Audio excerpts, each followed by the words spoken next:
Nous sommes de retour en studio. Infiniment merci de nous suivre. Nous en sommes au stade de recevoir nos invités qui nous viennent de la direction commerciale et marketing. Monsieur Adjokan Jérémy est avec nous. Monsieur, bonjour. Bonjour. Il est accompagné de monsieur Jean Villeneuve. Monsieur, bonjour. Bonjour, madame. À vous deux, vous nous parlez de la 4e édition des Journées ivoiriennes de la viande de porc. Messieurs, on vous écoute. Ok, nous sommes sur ce plateau pour parler des 4 journées de la filière porcine de Côte d'Ivoire. Elle a instauré ces journées dénommées J-Porci 2016. Et pendant ces 4 journées, la filière porcine, l'interprofession porcine, en collaboration avec l'ADVCI, qui est l'Association des docteurs vétérinaires de Côte d'Ivoire, nous organisons ces journées pour ressortir un peu de ce que nous faisons dans nos élevages et surtout en Côte d'Ivoire, pour dire qu'il y a une filière porcine dynamique et que ces 4 journées permettront à la population ivoirienne de véritablement consommer la viande de porc à des petits prix. Nous faisons également la promotion des petits prix pour que tout le monde puisse consommer la viande de porc en Côte d'Ivoire. D'accord. Alors, ces 4 journées, qui est-ce que vous invitez pendant ces journées? Nous invitons toute la population d'abord ivoirienne. Qui sont les exposants? Les exposants sont les acteurs de la filière. Il y a des professionnels de la filière. On ne va pas citer des noms. Bien mais sûr. c'est surtout tous ceux qui nous donnent l'aliment, qui nous donnent aussi également des bons sujets génétiques, tous ceux qui conseillent toute la filière. Nous avions également le ministère, qui est notre tutelle. Je pense que l'export déjà le pauvre. Et puis éventuellement, nous avons des conférences. Nous avons des conférences qui sont animées par M. Jean Villeneuve. Nous avions aussi une conférence très importante. Quel est son titre, s'il vous plaît, M. Jean Villeneuve? M. Jean Villeneuve, il est éleveur de porc en France. Il est l'invité de nos journées. Donc à ce titre, il va présenter une conférence sur l'élevage de porc en Côte d'Ivoire. Et surtout qu'il est aussi également un consultant sur notre filière pour pouvoir redynamiser la filière en ce qui concerne toutes les chaînes de valeur sur la filière porcine. D'accord. Alors, M. Jean Villeneuve, bonjour. Bonjour. Est-ce que vous avez un message pour inciter les populations à se déplacer nombreuses à cette 4e édition? Alors, en tant qu'observateur de votre filière porcine depuis un an, j'ai 2-3 choses à dire. La première, c'est que vous avez tout ce qu'il faut en Côte d'Ivoire pour faire du porc. Vraiment une filière qui est dynamique, son président de Pilacier qui est dynamique, qui font toute une filière qui fait beaucoup pour promouvoir la viande de porc et l'élevage de porc. L'élevage de porc, c'est avant tout une source d'emploi pour votre pays, c'est aussi une rentabilité pour les éleveurs, et puis le but, c'est de faire une viande de qualité. Et la viande de porc, contrairement à des préjugés qu'on peut avoir, est vraiment une viande de très très bonne qualité. Alors, les préjugés, je peux vous en citer 2. Ah, il ne faut pas les citer. Ah, mais si, justement, vous allez nous aider à y On voir va vous plus dire clair. pourquoi, d'accord. Voilà. La viande de porc est sale. Oui. Enfin, oui, c'est a priori, en tout cas. On dit, c'est vrai. Le porc est sale Oui. et la viande est trop grasse. Alors, ou faux? par rapport à ça, de fait, le porc est sale. Dans mon élevage, moi j'ai un élevage sur paille, en production bio. Mes porcs sont élevés dans 2 endroits, un endroit propre, un endroit sale. Et lorsqu'on donne au porc un endroit propre, un endroit sale, il va se salir à l'endroit sale, et il est toujours propre à l'endroit propre. Donc le porc, par définition, est un animal qui, si on lui donne les moyens, est très propre et non sale. D'accord. Et ça, c'est par rapport à l'élevage. Et par rapport à la qualité de la viande, hein, vous me parliez du gras, je crois. Oui, du gras. Le porc, la viande de porc est constituée de 2 parties, le maigre et le gras. Et en enlevant le gras de la viande, enfin, du porc, on se retrouve qu'avec de la viande qui est une partie saine, qui est une viande riche en minéraux, en vitamines et source de protéines pour les consommateurs. Donc dès qu'on enlève le gras, on n'a plus de souci de qualité de.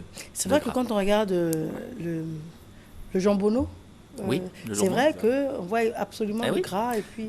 Vous prenez une côte, vous faites griller une côte. Dans la côte, vous avez le maigre et le gras de porc. Donc voilà, ensuite on peut travailler selon la génétique. Bon là, je ne vais pas rentrer dans la technicité, mais en fonction de tout ça, de l'alimentation, on fait une viande plus ou moins riche en maigre. Très bien. Alors c'est du 12 au 15 juillet prochain à la Caisse Stable? Exactement, à la Caisse de stabilisation. Nous invitons tous les éleveurs, la population ivoirienne à venir vraiment regarder tout ce que la filière fait en ce qui concerne l'élevage en Côte d'Ivoire et également les professionnels de la charcuterie. Ils auront des exposants qui vont leur donner des conseils, comment faire l'élevage et tout. Donc ces 4 journées, c'est vraiment dédié uniquement que pour la filière porcine.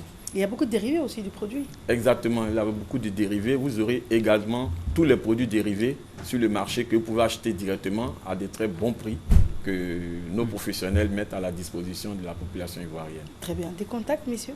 Oui, nous pouvons donner 2 contacts. 05 30 09 89, le 09 41 41 30. D'accord, on reprend s'il vous plaît. Le 05 30 09 89, le 09 41 41 30. Monsieur Jean Villeneuve, vous voulez dire quelque chose? Oui, j'ai vu. 30 secondes. 30 secondes, ça va être rapide. J'ai vu tout à l'heure que vous aviez invité une pâtissière. Vous aviez un moment sur la pâtisserie. Je vais vous donner une petite recette rapide. Vous prenez un croissant, vous le coupez en 2, vous mettez une tranche de jambon dedans, vous passez ça au four, c'est extra. Avec un peu de fromage. Et avec du fromage. Eh ben voilà. C'est bon. Et pour vous dire que pour être en forme, mangez du porc. Très bien. Je vous remercie. Merci d'être venu. Merci. Nous avons une petite transition et puis là nous faisons rentrer parmi nos consultants une dame. Donc elle est docteur. Elle s'appelle docteur Sonia Anaganou. Anagonou. Bon, l'erreur persiste. Anagonou. Voilà. Et elle est donc médecin, mais on en parle tout de suite, juste après cette transition. À tout de suite.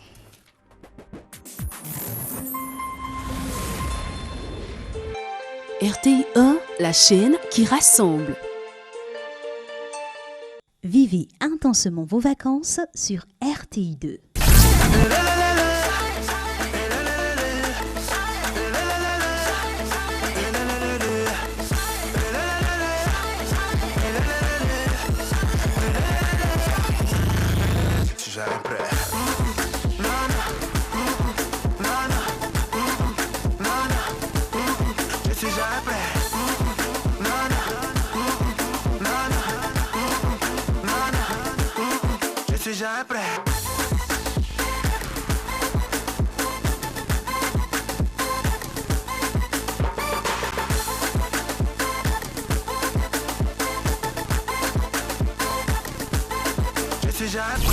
Musique Actu, bientôt sur RTI 2.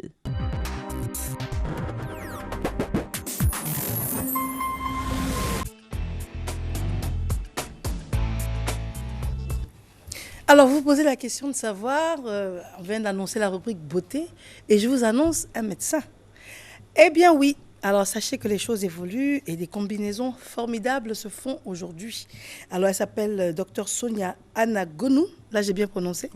Bonjour docteur. Bonjour Marielle. Vous êtes docteur en pharmacie. Oui, Et vous êtes également et en médecine esthétique. oui, Donc, docteur en pharmacie et en médecine esthétique. exactement. Donc, ça veut dire que vous n'êtes pas esthéticienne. Non, Non. non. Docteur en pharmacie et la médecine esthétique, qu'est-ce que c'est? Alors la médecine esthétique, c'est une science médicale, mais qui est axée sur tout ce qui va avec l'embellissement de la peau et les traitements de la peau. Voilà. De la peau, aussi bien du visage. On fait aussi de la médecine esthétique pour le corps. Voilà, aujourd'hui, on fait de la médecine esthétique dans les techniques d'amincissement et beaucoup en anti-âge aussi. Voilà. D'accord. Alors, la médecine esthétique, c'est passer, se faire opérer pour, par exemple, faire un lifting, par exemple, ou bien enlever de la graisse localisée, c'est ça? Oui, mais maintenant, quand on parle d'opération, là, on rentre plutôt dans la chirurgie esthétique. Dès qu'on ouvre, on fait de la chirurgie esthétique. En médecine esthétique, on n'ouvre pas. C'est ce qu'on C'est la appelle grande des soins. différence. Oui, c'est des soins non invasifs. C'est toutes les techniques qui vous permettent d'améliorer soit votre peau, soit votre visage, vos rides, votre gras, mais sans ouvrir, et donc qui vous permettent d'aller au travail ou de vaquer à vos activités. Donc, ça veut dire que le point commun, c'est l'embellissement, L'embellissement, en passant par la médecine. exactement. Maintenant, on n'ouvre pas On le n'ouvre corps. pas. On n'ouvre pas. Alors, comment on fait? Alors voilà, aujourd'hui, il y a beaucoup de techniques. Bon, quand on parle du visage, vous avez des soins, de produits qu'on peut vous mettre sur le visage, notamment les peelings ou ce qu'on appelle de la mésothérapie. On fait beaucoup d'injections aussi. Donc, et au niveau du corps, aujourd'hui, vous avez des appareils, le laser, beaucoup d'autres appareils qui vous permettent justement de travailler. Mais comme ce sont des appareils médicaux, voilà, il faut avoir une formation pour cela. C'est pour ça qu'on parle de médecine esthétique. Vous avez des appareils qui peuvent justement gérer tout ça sans ouvrir justement la peau, sans suture. Donc, qui vous permettent justement c'est un mot, c'est un terme à la mode quand on entend parler, par exemple, de Botox. Tout à fait. Alors, ça fait partie de la médecine esthétique? Complètement. Le Botox fait de la médecine esthétique. Alors, c'est une toxine, la toxine botulique, qui permet justement de paralyser les rides, notamment le Botox, qu'il faut savoir, on l'utilise dans le haut du visage, donc c'est pour les rides du front, les rides du lion, qui donnent cet aspect sévère, les rides de la patte doigt. Et donc, on vous injecte ce produit-là, ça se fait en 10-20 minutes, c'est très rapide, et votre visage se détend, les rides disparaissent, et vous avez cet effet à peu près 6 mois. 6 mois. Parce qu'on regarde les chaînes étrangères et on voit que les stars américaines sont extrêmement abonnées à ce genre de méthode aujourd'hui. Alors aujourd'hui, c'est pas que les stars, c'est rentré dans les mœurs. C'est rentré dans les mœurs. Vous avez beaucoup de personnes du monde du travail, aussi bien les hommes que les femmes. D'ailleurs, les hommes sont très friands des techniques esthétiques parce que c'est rapide. Ça ne demande pas de venir couramment entretenir chaque semaine. Voilà, la médecine esthétique, c'est assez radical. Et donc, c'est vraiment rentré dans les mœurs. Vraiment rentré dans les mœurs. En tout cas en Occident. Et aujourd'hui, quand même ici en Côte d'Ivoire, beaucoup de personnes viennent faire ces techniques anti-âge pour embellir, pour rafraîchir, pour rajeunir, voilà, pour donner un coup de fouet, un coup de jeûne. Parce que dans tous les services, dans la communauté, il faut vraiment avoir un aspect agréable. Agréable. Alors, la raison pour laquelle vous faites partie aujourd'hui de nos consultants, c'est essentiellement parce que vous êtes médecin. Parce que dès l'instant où on s'adresse à un professionnel de la beauté, et puis la personne n'est pas médecin, on se dit toujours, oui, d'accord, mais est-ce qu'on ne privilégie pas trop la beauté au détriment de la santé? Oui. Alors nous, ce qui nous a intéressés, raison pour laquelle on vous a demandé de venir, c'est que c'est d'abord en avant la santé. Tout à Donc fait. on parle d'abord de médecine. D'accord. C'est vraiment l'aspect qui nous intéresse. Deuxièmement, on a parlé de Botox pour détendre les traits, paraître plus jeune. Oui. Qu'est-ce qu'il y a d'autre comme méthode? On va d'abord survoler tout ce qui est possible aujourd'hui avec le développement de la technologie. Tout à fait. Alors, toujours pour rester dans la même vague, vous avez les injections d'acide hyaluronique. Tout ça, les gens appellent ça Botox, mais c'est différent. Là, c'est vraiment pour les grandes rides qu'on appelle les sillons nasogéniens. Voilà. Et aussi pour donner des pommettes. On peut donner du volume. Une fois, j'ai eu un monsieur qui avait beaucoup maigri parce qu'il avait souffert d'une maladie et il avait les joues très creusées, donc ça vieillit. Alors, on peut justement injecter aussi de l'acide hyaluronique pour redonner des pommettes ou des joues.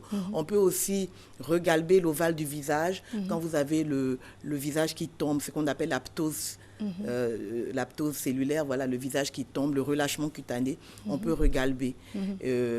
Après ça, vraiment, ce sont les techniques au niveau du visage qu'on peut faire justement en médecine. En médecine esthétique. En médecine, là, il faut être... D'accord. Alors maintenant, si c'est par exemple sur le corps, les cuisses et tout, il y a des possibilités aussi? Oui, tout à fait. Alors aujourd'hui, on n'est plus obligé de faire de la liposuction. Vous avez... Enfin, on peut rappeler ce que c'est que la liposuction, mais avant ça, pour nous expliquer les images que l'on voit là. Ah oui, ça, alors, c'est quelqu'un qui souffrait d'acné. Voilà, l'acné, c'est une maladie. Voilà, il faut comprendre que l'acné, c'est une maladie. Et donc, qui touche en général les personnes à partir de l'adolescence. Il y a des moments dans la vie où on souffre particulièrement de ça. Donc ça, c'est un adolescent qui souffrait d'acné. Alors, il y a eu des traitements combinés esthétiques et médicaux. Parce que, si vous voulez, la médecine esthétique est née du fait que l'esthétique toute seule ou le médicament tout seul échouait. Voilà. Quand quelqu'un a de l'acné et qu'on lui prescrit la thérapie médicale, notamment des antibiotiques, des rétinoïdes, certaines crèmes, il y avait pas mal d'échecs. Et c'est pareil aussi au niveau des esthéticiennes. Quand on ne faisait que les soins de visage pour nettoyer, pour extraire, ça n'allait pas. Alors la médecine esthétique, justement, combine les deux. Mais vous avez derrière, justement, le médecin qui donne le traitement, l'esthéticienne peut exécuter ou le médecin peut aussi le faire. Alors justement, dans un traitement d'acné, vous avez l'acné, là c'est des cicatrices d'acné. Oui, tout à fait. Donc c'est de l'acné sèche. Ce genre de traitement se fait aujourd'hui avec les lasers et les peelings. Voilà. Peeling, c'est gommage. Alors oui, Oui, mais plus profond. Plus profond. Parce qu'il y a des peelings justement qui sont réservés aux médecins parce qu'on utilise des acides, notamment l'acide glycolique, l'acide trichloroacétique, qui sont des produits très forts et qui, mal placés, peuvent vous arracher la peau. Oui, parce que vous desquamez, vous tuez les cellules qui sont superficielles, les cellules de l'épiderme. Et ça, c'est quoi? Ah, ça, c'est le LED, la luminothérapie. Light Emitting Diode. Voilà. Et c'est pour faire quoi? Alors, le LED, c'est une lumière, c'est révolutionnaire, qui, tout simplement, quand vous l'appliquez sur vous, elle régénère les fibroblastes, c'est-à-dire les cellules internes des constituants de la peau. Donc, les fibroblastes et régénère le collagène et l'élastine. Donc, cette technique est très utilisée. Aujourd'hui, les stars en sont friandes. D'abord, elles en ont dans leur maison parce que c'est simple. Alors, elle permet de cicatriser. Quand vous êtes opéré, vous avez une plaie, vous mettez sous le LED 2 ou 3 expositions, vous voyez que la peau cicatrise très vite puisqu'elle agit en profondeur au niveau des fibroblastes. Alors, donc, on ça l'utilise. efface les cicatrices. Oui, mais ça agit sur les vergetures quand elles sont récentes, puisque elles régénèrent la peau en profondeur. Pas des vergetures anciennes, mais des récentes. Par exemple, les vergetures dues à la grossesse. Quand la femme vient tout de suite, ça les enlève. D'accord, ça enlève les cicatrices. Le LED, bon, pas seul, mais combiné au peeling, justement. Donc, vous avez justement ce traitement que vous devez donner parce que c'est le médecin qui sait doser à quel moment il faut mettre le LED, à quel moment il faut faire le peeling. Mais ce traitement associé avec des fois même du laser, parce que le laser encore agit plus en profondeur, peut estomper énormément les cicatrices d'acné. Je dis estomper parce que moi, je dis toujours la vérité. Les cicatrices d'acné sont difficiles à gommer totalement, mais on peut vraiment les estomper parce qu'on parle de cicatrices. Voilà, mais on peut vraiment les estomper. Les estomper. Voilà. Et en dehors de ça, le LED a un effet lumineux. Quand vous avez une sortie, vous mettez 20 minutes sous le LED, tout de suite, votre peau est éclatante. Donc aujourd'hui, vous êtes en train de nous dire que d'un point de vue technologie, au-delà des artifices qu'on peut reprocher ou apprécier chez la femme, c'est-à-dire les faux cheveux, les faux ongles, les faux cils, le faux teint, parce que beaucoup de femmes s'éclaircissent aujourd'hui la peau, ça aussi on va en parler. Au-delà de ça, pour une cérémonie, pour une période, la femme peut avoir un teint lumineux, Tout à fait. elle peut avoir des cicatrices gommées, elle peut enlever la graisse où elle veut, Oui. en plus sans se faire opérer. Ah oui, Elle sans peut même se faire avoir un opérer. visage beaucoup plus détendu, paraître 10 ans en moins, Tout à fait. et puis, mais au bout de 6 mois, tout lâche. Ah non, ça c'est pour le Botox. Mais pour les rides des sillons et le volumateur, donc le comblement des joues, des pommettes, ça, vous avez ça jusqu'à 2 ans. 2 ans. Ah oui. Et après 2 ans, qu'est-ce qui arrive? Vous redevenez comme avant. C'est ce qui est bien. Alors, ça, Alors que le lifting, ça, c'est vraiment Cendrillon. vous devenez pire qu'avant. Oui, Cendrillon. Oui. Ce Cendrillon, donc à minuit, puis le carrosse redevient citrouille. Tout à fait. Donc, il faut estimer entre 6 mois et 2 ans Et 2 ans. l'effet de toutes ces nouvelles méthodes. Exactement. C'est cela. Au bout Voilà. de 2 ans, on reprend. On reprend. On reprend, tout simplement. Moi, je dis toujours que la médecine esthétique est une alternative à la chirurgie esthétique. Il faut faire la chirurgie esthétique le plus tard possible. Mais pourquoi le plus tard possible? Je m'explique. La question, parce qu'on se dit que plus on prend de l'âge, plus c'est dangereux de se mettre sous anesthésie générale Tout à fait. ou locale. Plus on prend de l'âge. Oui. Donc, si on fait la chirurgie tard, on prend plus de risques. Enfin, a priori, c'est ce que nous, en tant que profanes, on aurait imaginé. On aurait imaginé la chirurgie plus tôt parce qu'on résiste mieux aux contraintes de la chirurgie. Oui, mais pourquoi faire de la chirurgie tôt? Pourquoi vous donner des cicatrices? Parce que de toute façon, si vous faites une chirurgie, vous ouvrez votre peau, vous aurez des cicatrices quelque part. Qu'elles soient cachées ou pas, vous en aurez. Alors pourquoi ouvrir votre peau plus tôt? Puisque vous savez que vous pouvez avoir le même résultat sans justement être traumatisé. Parce que la chirurgie, c'est un traumatisme. La chirurgie, ça peut être à vie, non? Ou bien on reprend encore? Ah, on reprend toujours. La C'est ça chirurgie. le drame. C'est-à-dire que votre peau, elle va relâcher au bout d'un moment. Elle va relâcher au bout de 3 ans, 4 ans, pour les plus chanceux, 5 ans. Et là, contrairement à la médecine esthétique, elle ne redevient pas comme avant, elle devient pire qu'avant. Avec la chirurgie? Ah oui. Parce que ça relâche très fortement, donc il faut encore tirer. Il faut tirer et tirer. Au niveau de la liposuction, effectivement, on vous a sorti les graisses du corps. C'est pareil pour les techniques de médecine esthétique. On vous sort les graisses du corps. Mais vous Sauf dites qu'on sort les graisses du corps sans ouvrir aussi? Oui, sans ouvrir. On les tue. On tue les cellules graisseuses et elles sont éliminées par les voies naturelles. Voilà. Alors que la liposuction... Alors, un monsieur qui passe sa vie depuis 10 ans à boire énormément de bière, Oui. par exemple, au grand désarroi de son épouse, qui lui dit, chérie, tu exagères. Quand je t'ai connu, tu avais des plaquettes de chocolat. Ah oui. Hein, ici, là, comme ça, on pouvait les compter, et c'est ce qui m'a plu. Et aujourd'hui, tu vois là, ventripotent. Voilà. Sans avoir porté d'enfants. En plus, hein. Et elle s'est tapée Parce 4 que ou nous, 5 au moins, enfants. on les a portés. Oui, mais après, on est venu Oui, s'arranger. bien D'accord, sûr. mais elle les a portés. Lui, il les a pas portés. Il est ventripotent, et en plus, il est chauve. Oui. Voilà. Donc, et en plus, il a sa barbe qui sort tout le temps maintenant. Et en plus, sa barbe est même plus poivrée. Celle, elle est blanche. Waouh. Voilà. Quel Voilà. tableau. Alors, ce monsieur-là, Oui. et je suis sûre qu'il y a des femmes qui regardent en se disant, Mariam, comment elle fait elle décrit mon mari. Certainement, oui, ça, j'en suis sûre. Alors, le monsieur qui boit trop de bière, qui a un gros ventre aujourd'hui, et puis qui mange beaucoup, est-ce que c'est possible aujourd'hui, sans régime alimentaire, de lui faire disparaître son ventre? C'est possible.